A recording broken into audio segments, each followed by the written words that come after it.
Assalamu alaikum. Join us for the new series here at Sunnahfollowers on the book called Termites by Sheikh Muhammad S. Adli, hosted and broken down by lailanasheeba. Please join us every Tuesday at 9 p.m. Eastern, 8 p.m. Central, right here on Sunnahfollowers. Wa salam Allah wa Rasulullah.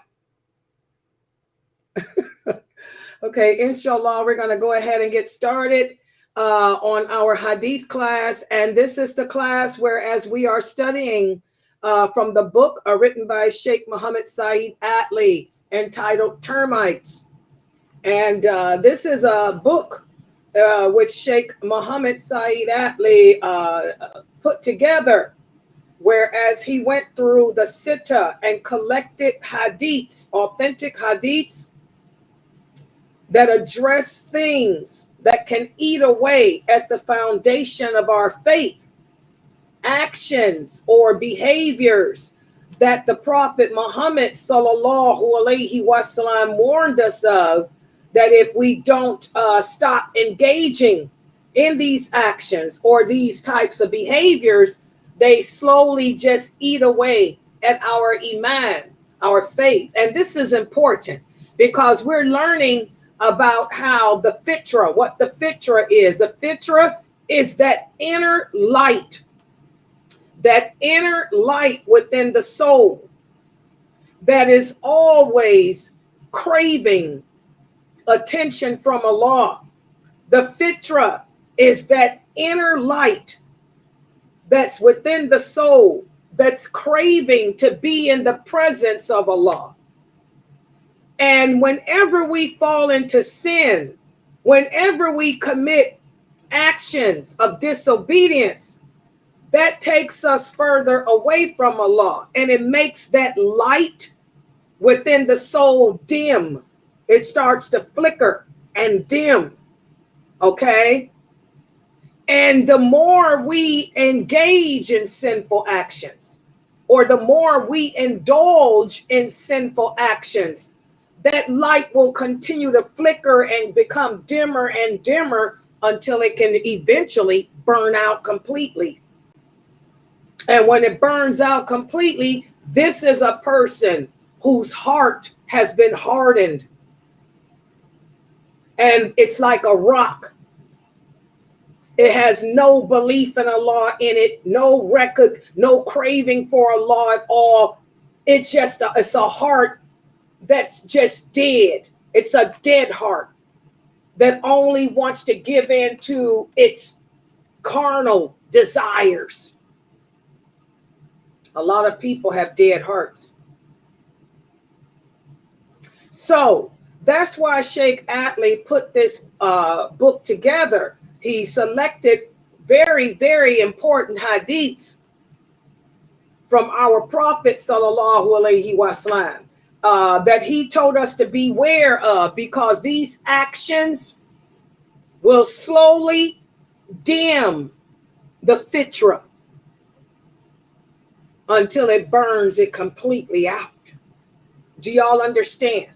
So these hadiths are not saying that if you do these actions, you're a kafir. No, we're not calling you a kafir. But now that I've explained the fitra, this should make sense to you. These hadiths are things that we should avoid doing because they make that light of the fitra become dimmer and dimmer and dimmer until it doesn't exist no more. And if you don't have that inner fitra, you're just like you're worse than an animal. Like Allah says in the Quran, you're worse than an animal. Because even an animal goes on instincts. You're not even doing instinct. You're just living for desires, for what makes you feel good. Everybody understand? So let's take a look at the hadith for tonight. And let me take everything down to, I hate doing this every night. Hold on. Make the screen larger.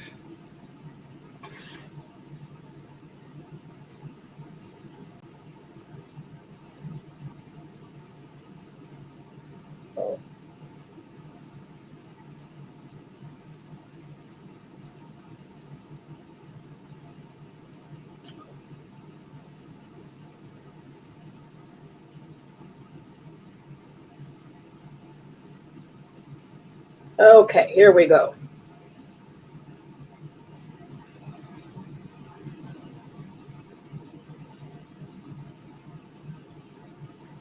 Okay, and let me share everyone here to my PowerPoint.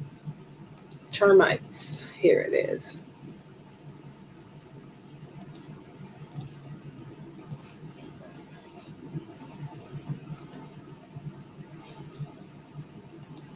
Okay, so this is the hadith for tonight.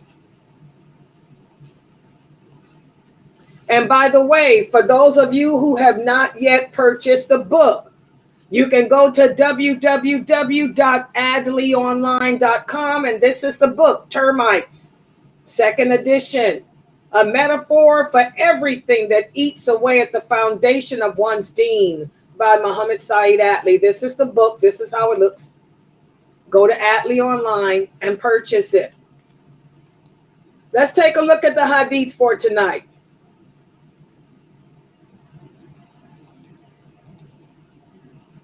Sheikh Atlee says we like to speak about another termite that can destroy your humility. He said this termite can leave a person with an exaggerated sense of self-worth, where you think that you're all that and a bag of chips. He says the scholars have warned against the dangers of a person becoming amazed with himself.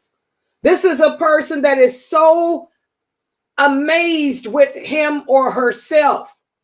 These are people who think that their opinion should have weight, even though Allah's prophet has already clarified or ruled on a matter. These people find it easy to voice their opinion over the prophet, sallallahu alaihi wasallam. They can be heard saying things like, yeah, but as far as I'm concerned, and we get that about those dreadlocks all the time. You know, I tell you what the prophet said about letting your hair grow into knots. How the prophet sallallahu alaihi wasallam said, do not allow your hair to knot up. How he said whoever has hair should take care of it, should oil it on a regular basis and comb through it. Comb through it. That's the word. Comb through it on a regular basis. I tell you those hadiths and how the Prophet sallallahu alaihi wasallam said the jinn walk around with their hair in knots, never combing through it. I tell you what he said about letting your hair lock up. And instead of you saying, okay, well, I'm going to comb through mine. I'm going to cut that stuff out. I'm going to take care of it. You will say, yeah, but as far as I'm concerned, ain't nothing wrong with it. As far as I'm concerned, mine are clean. As far as I'm concerned, these are people who have an exaggerated sense of self-worth. Okay? Listen to what Allah says about people like this in the interpretation of the meaning. He says, "O you who believe, do not raise your voices above the voice of the Prophet, sallallahu alaihi wasallam, nor speak aloud to him and talk as you would speak aloud to one another, or your deeds may be considered fruitless and you don't even know it." So, having your deeds rendered fruitless means that the termites have eaten away at them. That means they don't mean anything. All your prayers, all your charity, all your good deeds are of nothing. Why? Because you raised your voice above the prophet. Now, what does that mean? Ibn Abbas, may Allah be pleased with him, explained what it means to raise your voice above the prophet. He said, the Prophet sallallahu alaihi wasallam, that what that means is when the Prophet sallallahu alaihi wasallam tells you something, Instead of you accepting what he said, you want to debate, you want to argue, you want to give your opinion over his, rather than submitting to what he said, rather than say, okay, dreadlocks are something that contradicts our Islamic morality. The Prophet already told us we have to take care of our hair. We have to comb through it.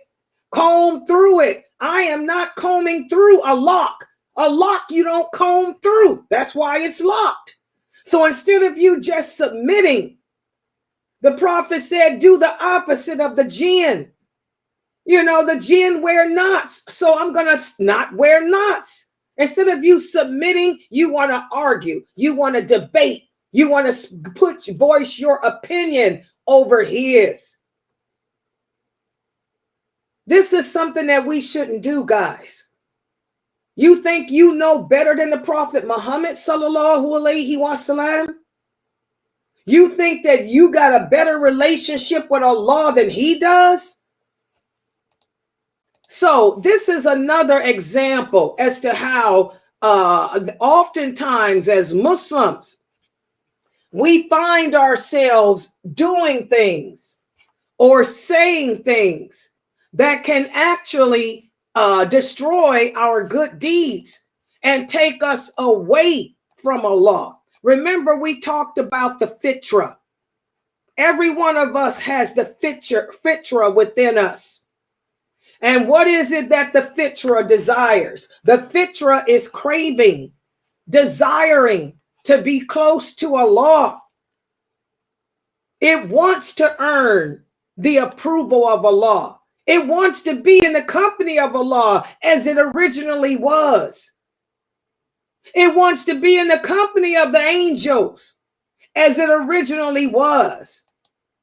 The Prophet Muhammad sallallahu alaihi wasallam told us the things that we can do to get back in that company in the long term.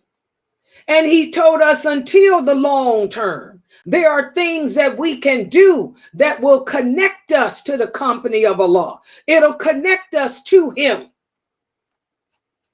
We have to obey him in what he commanded us to do if you really want to be in that company of Allah. In other words, it all goes back to submitting to Allah. Remember, Allah tells us in the Quran, those who believe in him, they don't voice their opinion. When the clear evidence has been given to you, like this dreadlock nonsense, I've given y'all so much dalil. I don't know no other daya who speaks English who have broken down those dreadlocks like I have, not from a fatwa, but from what the Prophet said. And every hadith I've given you is authentic. There is no scholar on planet Earth who will tell you that I made up any of those hadiths. They're all clear. And they clearly say you cannot let your hair knot up. But you don't want to accept it. Because again, the soul